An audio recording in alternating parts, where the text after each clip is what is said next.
যার মনের মধ্যে সততা আছে আল্লাহ পাক কোনো না কোনো দিন ইনশাআল্লাহ তাকে হেদায়েত দিবে। এটা আমরা আমাদের অভিজ্ঞতা থেকেও দেখেছি।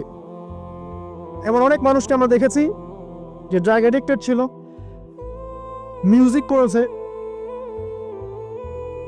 হারাম সম্পর্কের মধ্যে ছিল, নামাজ ঠিক মতো পড়ে নাই, কিন্তু যখনই আল্লাহর কথা আলোচনা হতো দেখতাম সে খুবই শান্তভাবে মন থেকে কথা শুনছে। কথা শুনতে শুনতে শুনতে একদিন মাশাআল্লাহ এখন দেখবেন যে চিল্লা দিয়ে বেড়াচ্ছে বিভিন্ন মসজিদে। আল্লাহ হেদায়েত দিয়েছে, সব ছেড়ে দিয়েছে। এরকম মানুষের অভাব নাই কিন্তু সমাজে। তো এখানে আল্লাহ পাকের রহমত বা দয়ার একটা উজ্জ্বল দৃষ্টান্ত দেখতে পারবেন। ঠিক এরকম আরো একটা ঘটনা আছে বনু ইসরাইলের। এক ব্যক্তি এত পাপ করেছে যে শেষে মৃত্যুর সময় সে সন্তানদেরকে ডাকছে, ডেকে বলছে যে আমি যখন মারা যাব আমার লাশটাকে তোমরা কবর দিও না, যদি আল্লাহ পাক আমাকে ধরতে পারেন তাহলে খবর আছে আমার। কি করতে হবে? সে বলছে যে আমার দেহটাকে তোমরা পুড়িয়ে ফেলবে এবং পুড়িয়ে ফেলার পরে ছাইগুলোকে একত্রিত করবা, করে অর্ধেক ছাই সমুদ্রে ভাসিয়ে দিবা, অর্ধেক ছাই বাতাসে উড়িয়ে দিবা। সন্তানরা তাই করলো। মৃত্যুর পর আল্লাহ পাক এই সমুদ্র এবং জমিনকে বাতাসকে আদেশ করলেন যে তোমরা ছাই জড়ো করে দাও। আর মানুষ আর জিন আল্লাহর কথা না শুনলেও এই প্রকৃতি আল্লাহ পাকের কথা শোনে। বিজ্ঞান বলে প্রকৃতি থেকে সব হচ্ছে। কি প্রকৃতি? প্রকৃতি কি, কাকে বলে? মানুষকে আল্লাহর ইবাদতকে বাদ দিয়ে প্রকৃতি পূজায় নিয়ে গেছে। এই পুরো প্রকৃতি আর মহাবিশ্ব এক আল্লাহর ইবাদত করে। কে সৃষ্টি করলো প্রকৃতি? প্রাকৃতিক ভাবে হয়েছে সবকিছু বলে, আল্লাহ থেকে হয়েছে বলা যাবে না। বললে আপনি মৌলবাদী হয়ে যাবে।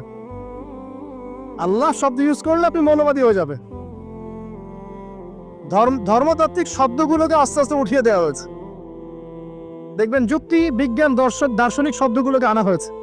এটাও টেকনিক্যালি করা হয়েছে। কোন সেকুলার মিডিয়াতে আপনি দেখবেন না ইনশাআল্লাহ বলছে। ইনশাআল্লাহ প্রমাণ করবে যে আপনি আস্তিক না নাস্তিক। তো প্রকৃতিকে আল্লাহ পাক আদেশ করলেন, এই সমুদ্র ছাই জড়ো করো, এই বাতাস ছাই জড়ো করো। তারা ছাই জড়ো করে দিল। এই ব্যক্তিকে বলা হচ্ছে তুমি জীবিত করে আল্লাহ পাক বলছেন তুমি যে এই কাজটা করেছিলে, লিমা ফাআলতা হাযা, তুমি এই কাজটা কেন করেছো? তখন এই ব্যক্তি উত্তর দিচ্ছে, মিন খাশিয়াতিকা ইয়া রাব্বি ওয়া আনতা আ'লাম। হে আল্লাহ, আমি আমার বুঝে যা এসেছে আপনার ভয়েই আমি এই কাজটা করেছি, আর আপনি খুব ভালো করেই জানেন যে আমি আপনার ভয়ে করেছি নাকি অন্য কোনো কারণে করেছি। মানে আপনি আমার মনের কথা জানেন। আল্লাহ পাক তাকে মাফ করে দিলেন। আপনাদেরকে আমি সেই ব্যভিচারী মহিলার কথাও মনে করাই, যে ছিল একজন প্রস্টিটিউট মহিলা, পতিতা, যেটা আমরা বলি সমাজের ভাষায়। যদি এখন নতুন শব্দ এসেছে সেক্স ওয়ার্কার বা যৌনকর্মী, এবং এগুলোকে আমরা এখন প্রমোট করছি। আমরা এখন অশ্লীলতাকে প্রমোট করছি। এই কথা বলতে আমাদের বুক কাঁপা উচিত নয় যে আমরা এখন অশ্লীলতাকে প্রমোট করছি। আমরা এখন কাপড় খোলার সংস্কৃতি থেকে যাচ্ছি। যে কাপড় খুলে দিয়েছিল ইবলিস। ইবলিস আমাদের বাবা মার কাপড় জান্নাতে খুলে দিয়েছিল, এটা কি জানেন? ফল খাওয়ার পরে এই ফল খেতে কে প্রলুব্ধ করেছে? ইবলিস। গাছের কাছে গিয়ে ফল ভক্ষণ করার পর সর্বপ্রথম আমাদের পিতামাতার গা থেকে কাপড় খুলে পড়ে গেছে। আমাদের পিতামাতাকে মহাবিশ্বে নগ্ন করে দিয়েছে ইবলিস, আর তার অনুসারীরা এই জমিনে আদম সন্তানদেরকে নগ্ন করছে এখন। অতএব এই যে একটা ট্রেন্ড এখন চলছে, দেখবেন হারাম রিলেশনশিপকে মিডিয়ার মধ্য দিয়ে প্রমোট করা হচ্ছে, মনে হয় একটা স্বাভাবিক বিষয়। কোনো বিষয় না এটা, যে কেউ জেনাই করতে পারে। জেনা পর্ন খুব নর্মাল। হালাল ভাবে যদি আপনি বিয়ে শাদী করতে চান তখন সমস্যা হচ্ছে। হালাল ভাবে যদি আপনি বিয়ে করতে চান তখন সমস্যা হচ্ছে। হারাম ভাবে আপনি যা ইচ্ছা তাই করতে পারেন, সমাজে কেউ কিছু বলছে না। এখন বলছে এগুলো স্বাধীনতা। সুবহানাল্লাহ, কোন স্বাধীনতা? স্বাধীনতা বলে কোনো শব্দ নয় মহাবিশ্বে। এই পুরো বিশ্বের সমস্ত মানুষ আল্লাহর অধীনে পরাধীন। এই বিশ্বে যত মানুষ বসবাস করছে এখন, এরা কেউই স্বাধীন নয়। না কেউ স্বাধীন ছিল, না আছে, না থাকবে। সবাই আল্লাহ পাকের দাসত্বের অধীনে পরাধীন। স্বাধীন সেই এই পৃথিবীতে যে ব্যক্তি শয়তানের তাবেদারি করে, ও নফসের তাবেদারি করে, ও তো স্বাধীন। যা ইচ্ছা তাই করতে পারে। এই যে অশ্লীলতার প্রমোটিংটা চলছে, এটাকে পারিবারিকভাবে বন্ধ করতে হবে। আল্লাহ পাক আমাদেরকে বোঝার তৌফিক দান করুন। এগুলো যত বাড়বে সমাজে মহামারী আসবে, দেখে নিয়ে মহামারী আসবে, দুর্ভিক্ষ আসবে, সমাজে এমন সব রোগ ব্যাধির জন্ম হবে যেগুলো নামও শোনে নাই মানুষ কখন, এবং সামনে ভূমিধস অপেক্ষা করছে, এগুলো আসবে। যাই হোক, ওই মহিলা, যে ব্যক্তি একজন যৌনকর্মী ছিল, বা যেটা আমরা বলি ব্যভিচারিণী মহিলা ছিল, একটা কুকুরকে দেখেছে সে পানি পান করার জন্য তৃষ্ণার্ত, সে এটাতে মায়া করে দয়া করে তার মোজাটাকে নামিয়ে এই কূপ থেকে পানি উঠিয়ে কুকুরকে পান করিয়েছে। এই একটা কাজের বদৌলতে আল্লাহ রাব্বুল আলামিন এই ব্যভিচারী মহিলাকে মাফ করে জান্নাত দিয়ে দিয়েছে। হাদিসে এটাও এসেছে, নবী সাল্লাল্লাহু আলাইহি ওয়াসাল্লাম বলেছেন, ইরহামু মান ফিল আরদ, তোমরা সবাই জমিনবাসীর প্রতি রহম করো। জমিনে মুসলিমই থাকতে হবে, তাদের প্রতি রহম করতে হবে এমন নয়, জমিনবাসী যারাই আছে সবার প্রতি রহম করো, জাতি ধর্ম বর্ণ নির্বিশেষে, এমনকি পশু পাখির প্রতিও দয়া করো। ইরহামু মান ফিল আরদ, জমিনে যারা আছে সবার প্রতি রহম করো। ইয়ারহামুকুম মান ফিস সামা, যিনি আসমানে আছেন তিনি তোমাদের প্রতি রহম করবে ইনশাআল্লাহ। ইসলাম এই কথাগুলো বলেছে 1400 বছর আগে। আজকের এই বিশ্বে, সোকল্ড এই মডার্ন বিশ্বে, যেখানে মানুষের রক্তের কোনো দাম নাই, সেখানে ইসলাম পশু পাখির অধিকার নিয়ে কথা বলেছে 1400 বছর আগে। কাদেরকে কি শিখাতে আসেন? কোরআন এবং সুন্নাহর বাইরে অভ্রান্ত সত্যের কোন উৎস আছে? এখানে যা আছে তাই চূড়ান্ত। মানতে চাইলে মানেন, না মানতে চাইলে জাহান্নামে যান, কেউ তো বাধ্য করছে না। লাকুম দীনুকুম ওয়ালিয়া দিন। আল্লাহ পাকের রহমত দেখেন। আরেকটা ঘটনা আছে এমন, একটা বিড়ালকে বেঁধে রেখেছিল এক মহিলা, খাবার দেয় নাই, কষ্ট দিয়েছে। একটা বিড়ালকে খাবার না দিয়ে কষ্ট দেওয়ার কারণে এই মহিলাকে আল্লাহ পাক জাহান্নামে পাঠিয়েছে। এরকম কত ঘটনা আছে, এই ঘটনাগুলো হাদিসের পাতায় বর্ণিত আছে। কোরআনে কি বলছে দেখুন। কোরআনের আমি কয়েকটা পয়েন্ট আপনাদেরকে খালি বলছি, এটা নিয়ে আমি সকালে ভাবছিলাম। আল্লাহ পাক আদম আলাইহিস সালামকে সৃষ্টি করেছেন আমরা সবাই জানি। আল্লাহ পাক সূরা সাদের মধ্যে বলছেন ইবলিসকে, হে ইবলিস, তোমাকে কিসে বারণ করলো আদমকে সেজদা করতে, যে আদমকে আমি নিজের হাত দিয়ে সৃষ্টি করেছি। আল্লাহ রাব্বুল আলামিন যে আমাদেরকে এত যত্ন করে ভালোবেসে সৃষ্টি করেছেন, এটা কি আল্লাহ পাকের দয়ার নিদর্শন নয়? মহাবিশ্বের অন্য কোন মাখলুক সৃষ্টির ব্যাপারে আল্লাহ পাক বলেন নাই খলাকতু বিয়াদাই, আমি নিজ হাতে তাকে সৃষ্টি করেছি। শুধু সৃষ্টি নয়, সৃষ্টি করার পর আল্লাহ পাক তাকে সমস্ত নাম শিক্ষা দিয়েছেন। এই যে জ্ঞান শিক্ষা দেওয়া, জ্ঞান, এটা আল্লাহ পাকের সবচেয়ে বড় নিদর্শনগুলোর মধ্যে অন্যতম। এবং আল্লাহ পাকের সবচেয়ে বড় দয়া, আমার মত এটা, মানব জাতির উপরে আল্লাহ পাকের সবচেয়ে বড় দয়াটা হচ্ছে কি জানেন? আল্লাহ পাক আমাদেরকে জ্ঞান শিক্ষা দিয়েছেন, ওহী নাজিল করেছেন। এটা সব কিছুর ঊর্ধ্বে। কারণ আপনি তওবা করবেন, জ্ঞান লাগবে। নামাজ পড়বেন, জ্ঞান লাগবে। রোজা রাখবেন, জ্ঞান লাগবে। যাকাত দিবেন, ইলম লাগবে। আপনি দিনের যে কোনো আমল করেন, ইলম লাগবে। জান্নাত জাহান্নামের পথ খুঁজে পেতে হলে ইলম লাগবে। দেশ চালাবেন, ইলম লাগবে। অর্থনীতি চালাবেন, ইলম লাগবে। ইলম ছাড়া কিছু নাই, ইলমের উপরে কিচ্ছু নাই। এই ইলমটা আল্লাহ পাক কাকে শিক্ষা দিয়েছেন? আদম আলাইহিস সালামকে। আমরা তো শিখেছি সমাজবিজ্ঞান বইগুলোতে যে আমাদের পূর্বপুরুষরা নাকি গুহায় থাকতো, আর গাছের ছাল পাতা খেয়ে থাকতো, তাই না? লতা পাতা খেয়ে থাকতো, গাছের ছাল পাতা খেয়ে থাকতো, পোশাক পরতো আর কি। বোগাস, ডাহা, মিথ্যা কথা। আল্লাহ রাব্বুল আলামিন সূরা বাকারা এবং সূরা আরাফ পড়ে দেখেন, আল্লাহ পাক বলছেন যে আদম আলাইহিস সালামকে আল্লাহ পাক সমস্ত নাম জ্ঞান শিক্ষা দিয়েছেন। মহাবিশ্বের যে প্রয়োজনীয় জ্ঞানগুলো আছে সেগুলো আল্লাহ পাক আদমকে শিখিয়েছেন আলাইহিস সালাম। ওয়াল্লামা আদামাল আসমাআ কুল্লাহা, আল্লাহ পাক আদমকে সমস্ত নাম শিক্ষা দিয়েছেন। আমাদের পিতা মাতারা মূর্খ ছিলেন না, তারা সৃষ্টি থেকেই জ্ঞানী ছিলেন। আদম আলাইহিস সালামের পারমাণবিক বোম বানানোর কোনো প্রয়োজন ছিল না। ছিল? বানান নাই। আপনার মধ্যে এই জ্ঞানটা আসছে কিভাবে? বাই ডিএনএ আপনি জ্ঞান পাচ্ছেন, কারণ আমরা আদম সন্তান। অনেক জ্ঞান আমাদের ভিতরেই আছে, এগুলো চর্চার মধ্য দিয়ে, গবেষণার মধ্য দিয়ে প্রস্ফুটিত হয় মাত্র। জ্ঞান ভিতরে আছে আমাদের। আমাদের পিতাকে জ্ঞানী করে বানানো হয়েছে। এই জ্ঞান শিক্ষা দেওয়াটা হচ্ছে আল্লাহ পাকের সবচেয়ে বড় দয়াগুলোর মধ্যে একটা। রহম করেছে। শুধু তাই নয়, আদম আলাইহিস সালামকে এমন জ্ঞান শিক্ষা দিয়েছেন যে জ্ঞান ফেরেশতারা পর্যন্ত জানতো না। এটা কি দয়া নয়? এটা কি আদম সন্তানের প্রতি ভালোবাসা নয়? তারপরে সেজদা করিয়েছেন। মহাবিশ্বে অন্য কাউকে কি সেজদা করানো হয়েছে? কোরআনে কি এমন কোনো দলিল আছে যে আদম আলাইহিস সালাম ছাড়া অন্য কাউকে সব ফেরেশতারা সেজদা করেছেন? আছে? তাহলে এই যে সম্মান দেয় আল্লাহর পক্ষ থেকে, সম্মান কিসের ভিত্তিতে? সম্মান শারীরিক ক্ষমতার ভিত্তিতে? সম্মানটা কি কারণে? জ্ঞানের কারণে, ইলমের কারণে, জ্ঞানের কারণে সম্মান। এই সম্মান দেওয়াটা কি আল্লাহ পাকের রহমত এবং দয়ার নিদর্শন নয়? অতএব সম্মান পেতে হলে, আল্লাহর রহমত পেতে হলে সেই জ্ঞানের চর্চায় আবার ফিরে আসতে হবে। আপনি যদি আজও সেই ওহির জ্ঞানের চর্চা করেন, আল্লাহ পাক এই পৃথিবীবাসীর বুকের মধ্যে আপনার জন্য সম্মান পয়দা করে দিবেন ইনশাআল্লাহ। দেখেন, ওই সেই জ্ঞানী যদি আপনি এখনো চর্চা করেন, আজও আপনি সম্মানিত হবেন ইনশাআল্লাহ। ব্যক্তি চর্চা করলে ব্যক্তি সম্মানিত হবে, একটা পরিবার চর্চা করলে ওই পরিবার সম্মানিত হবে, একটা সমাজ যদি চর্চা করে সেই ওহির জ্ঞান, ওই সমাজ সম্মানিত হবে। একটা দেশে যদি আপনি ওই ওহিভিত্তিক জ্ঞান ছড়িয়ে দেন, পুরো দেশকে আল্লাহ পাক সম্মানিত করবেন ইনশাআল্লাহ, পুরো জাতিকে সম্মানিত করবেন ইনশাআল্লাহ। আরো সামনে যান, এই যে আদম এবং হাওয়া আলাইহিস সালাম গাছের কাছে চলে গেলেন, ফল খেয়ে ফেললেন, কারণ আমরা আদম সন্তান, ভুল করি। আল্লাহ পাক সাথে সাথেই বহিষ্কার করে দিয়েছেন? না, আল্লাহ পাক তওবা করার জন্য কালিমা শিখিয়ে দিয়েছেন। সুবহানাল্লাহ, তাদের কালিমা জানা ছিল না। আল্লাহ পাক বলছেন ফাতালাক্কা আদম মির রাব্বিহি কালিমাত।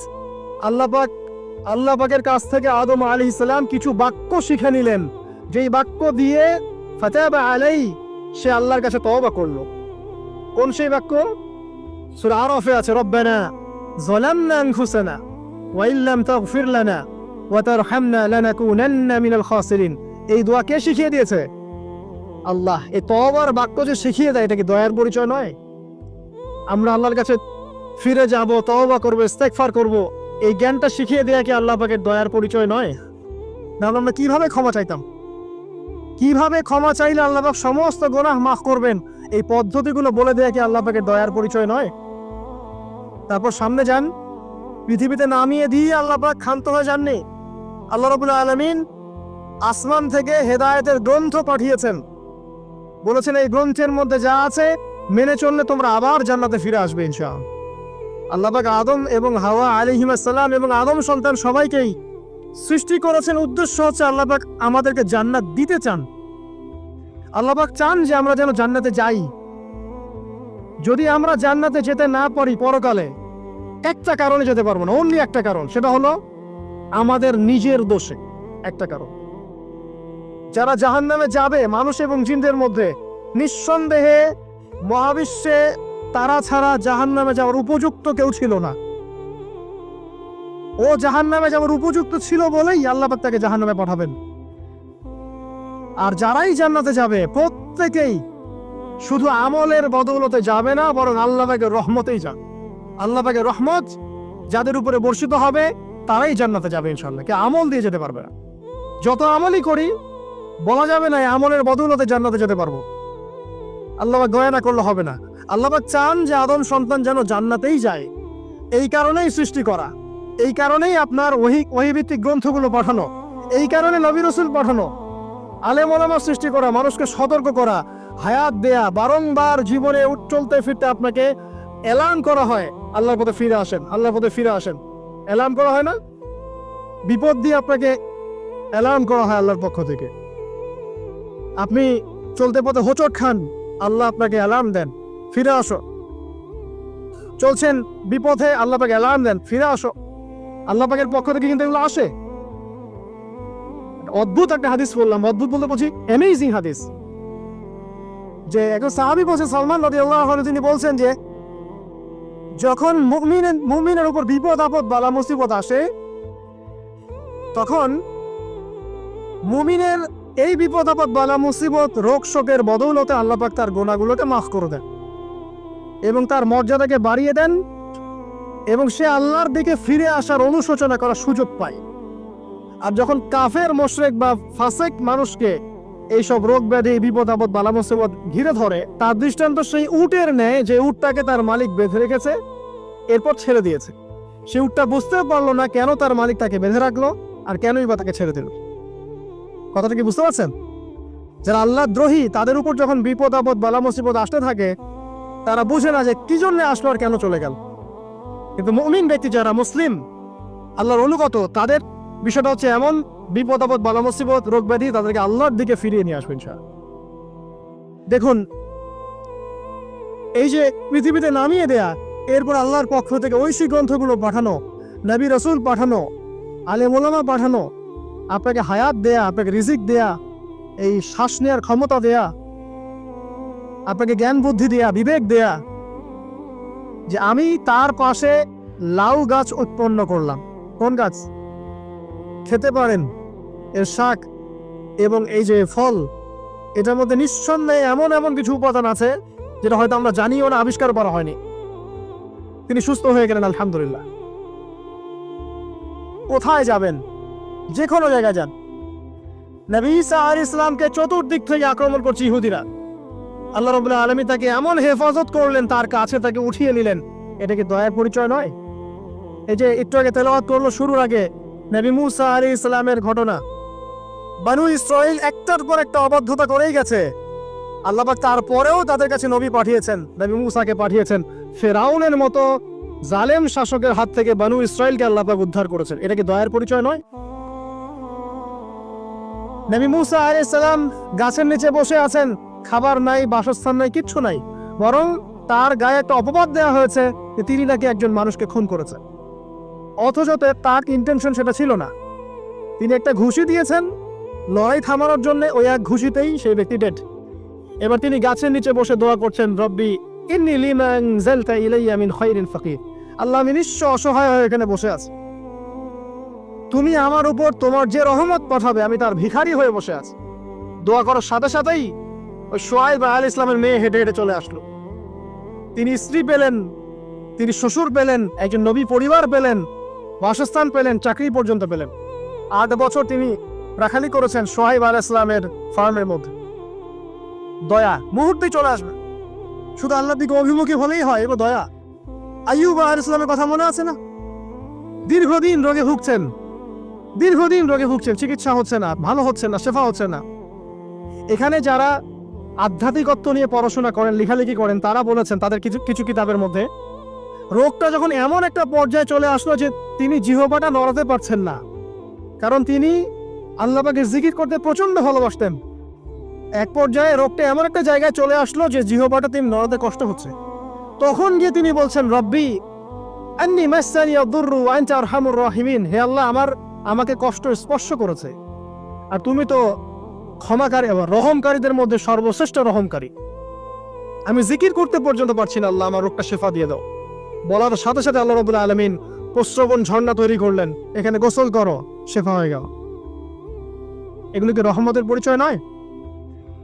এখানে এক্সরে স্কলার এমনও বলেছেন, আজকে আমরা যারা বাহ্যিক সৌন্দর্য নিয়ে বেশি গর্ব করি আর কি, আত্মিক সৌন্দর্যের চাইতে বাহ্যিক সৌন্দর্য নিয়ে যারা বেশি গর্ব করি, যদি আল্লাহ পাক আমাদের পোশাকটাকে পরিবর্তন করে দেন, আত্মাটাকে দেহের পোশাক দেন আর দেহটাকে আত্মার পোশাক বানায় দেন, তাহলে দুর্গন্ধে কি আমাদের সামনে আসতে যাবে না। কথা মনে বুঝতে পারছেন না? আইয়ুব আলাইহিস সালামের আত্মাটা ছিল পবিত্র, পরিশুদ্ধ, তার দেহের মধ্যে রোগ হয়েছিল। আর এই পুরো বিশ্বের ম্যাক্সিমাম লোকের মানুষের রোগ এখন আত্মায়, দেহে নয়। আবার বলছি, হয়তো বুঝতে পারছেন না। আইয়ুব আলাইহিস সালামের রোগটা হয়েছিল দেহে, বাইরে। তার আত্মা ছিল পবিত্র, পরিশুদ্ধ আত্মা। দেহের রোগের একটা পর্যায়ে যখন জিহ্বাটায় ইফেক্ট হলো, তখন জিকির করতে তার কষ্ট হচ্ছে, তখন তিনি দোয়া করছেন, আল্লাহ আমার এই রোগটাকে শেফা দিয়ে দাও। আর এখনকার পুরো জেনারেশন, এই সভ্যতার রোগ হচ্ছে ভিতরে, আত্মায়। দেহের রোগের চাইতে তার আত্মার রোগটা বেশি। এখন এই আত্মাটাকে যদি দেহ বানিয়ে দেওয়া হয় আর দেহটাকে আত্মার পোশাক পরিয়ে দেওয়া হয়, দুর্গন্ধে কেউ সামনে আসতে চাবে না এখন। তাই আইয়ুব আলাইহিস সালামের সেই দোয়া এখন আমাদের বেশি করা উচিত। রব্বি আন্নী মাসসানি আদ-দুররু ওয়া আনতা আরহামুর রাহিমিন। আল্লাহ, আমাদের আত্মায় রোগ এসেছে, এটাকে তুমি শেফা দাও। দেহের রোগ লেস ইম্পর্টেন্ট, আত্মার রোগটা বেশি ইম্পর্টেন্ট। এরকম নিদর্শন কোরআনের পাতায় পাতায় ছড়িয়ে আছে।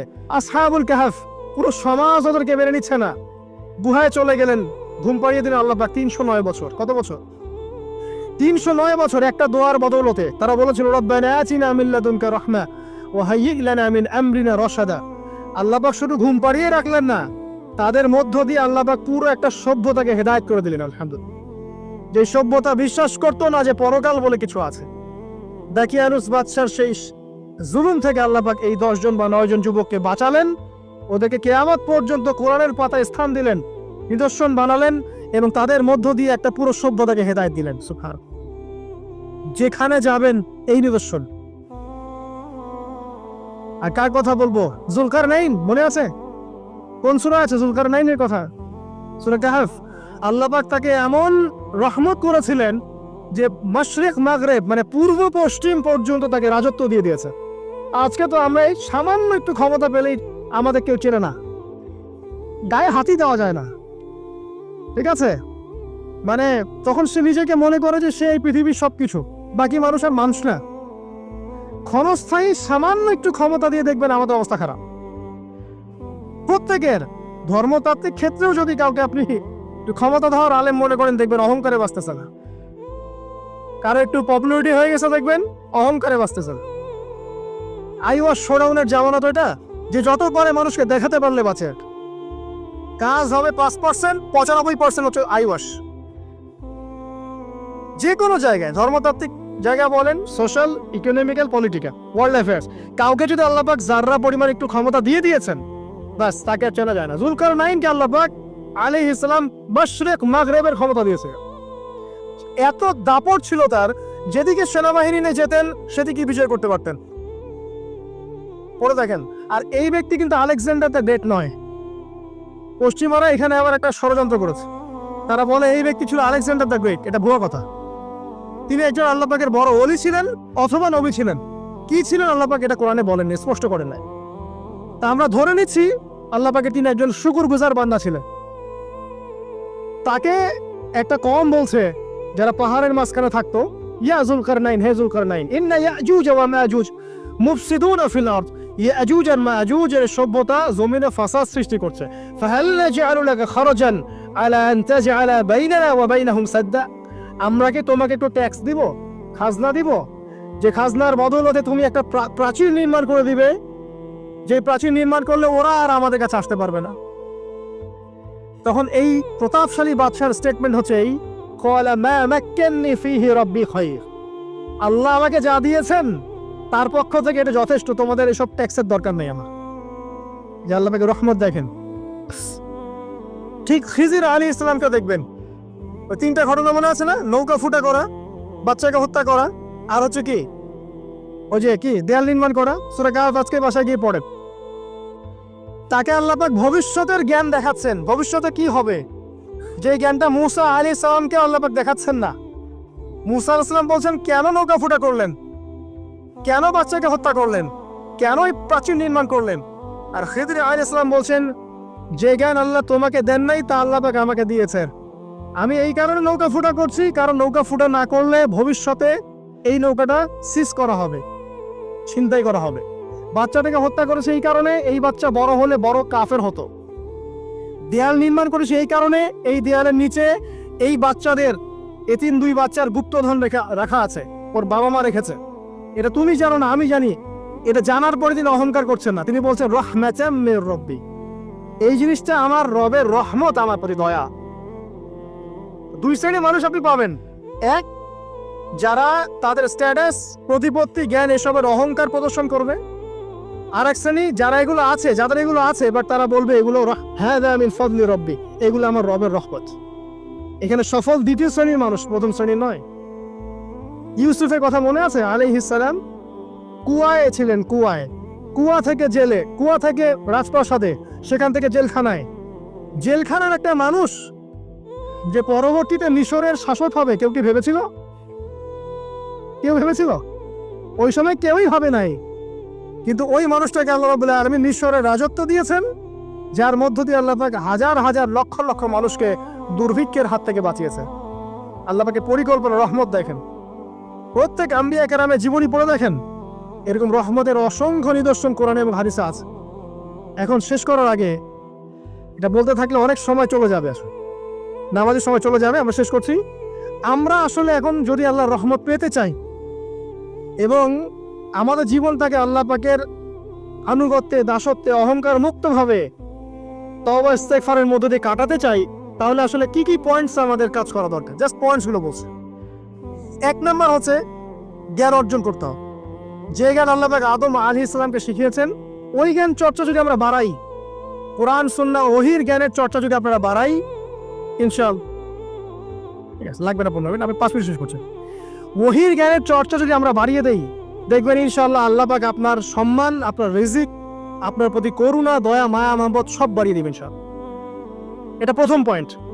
প্রিয় ভাইয়েরা, যারা আজকে লেকচার শুনছেন বা যারা পরবর্তীতে অনলাইনে শুনবেন, ওহির জ্ঞানের চর্চা। আমি বলছি না আপনি ডাক্তার হবেন না, ইঞ্জিনিয়ার হবেন না, জেনারেল লাইনে পড়বেন, এই কথা আমি বলতে যাবো না কখনো। কারণ আমি জানি, আর কেউ বলুক না বলুক, অ্যাটলিস্ট আমি জানি এই ওয়ার্ল্ডকে ডিল করতে হলে বর্তমান এইসব আধুনিক জ্ঞানের কোনো বিকল্প নাই। কিন্তু এই জ্ঞানটার সাথে কোরআন সুন্নাহর জ্ঞান থাকতেই হবে।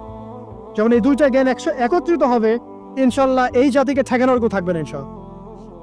এই সহজ সরল কথাটা আমরা বোঝাতে ব্যর্থ হচ্ছি, অথবা কিছু মানুষ ইন্টেনশনালি এটাকে ঘুরিয়ে ফিরে উল্টা ব্যাখ্যা করছে। আর হ্যাঁ, এটা স্বীকার করছি, কিছু মানুষ আছে, কিছু ব্যাকডেটেড থিঙ্কিংস আছে আমাদের মধ্যে, যে আমরা আধুনিক শিক্ষাটাকে অনেক সময় গুরুত্ব দিচ্ছি না। এটা ঠিক নয়, এটা আমার মত। পরিবেশ বজায় রেখে, ইসলামী পরিবেশ বজায় রেখে আধুনিক শিক্ষায় শিক্ষিত হতে কোনো সমস্যা আছে? আর আধুনিক এই শিক্ষাগুলো অন-ইসলামিক শিক্ষা নয়। আপনি যে কোনো এডুকেশনের বেসে যান, ম্যাথামেটিক্সে যাবেন, অ্যালজেব্রায় যাবেন, আপনি কেমিস্ট্রিতে যাবেন, ফিজিক্সে যাবেন, বায়োকেমিস্ট্রি যাবেন, জ্যোতির্বিজ্ঞানে যাবেন, মেডিকেল সায়েন্স, প্রত্যেকটাতে দেখেন মুসলিমদেরকে খুঁজে পাবেন। আপনি প্রত্যেকটা গোড়াপত্তন গিয়ে আপনি দেখবেন মুসলিমদের হাতেই হয়েছে।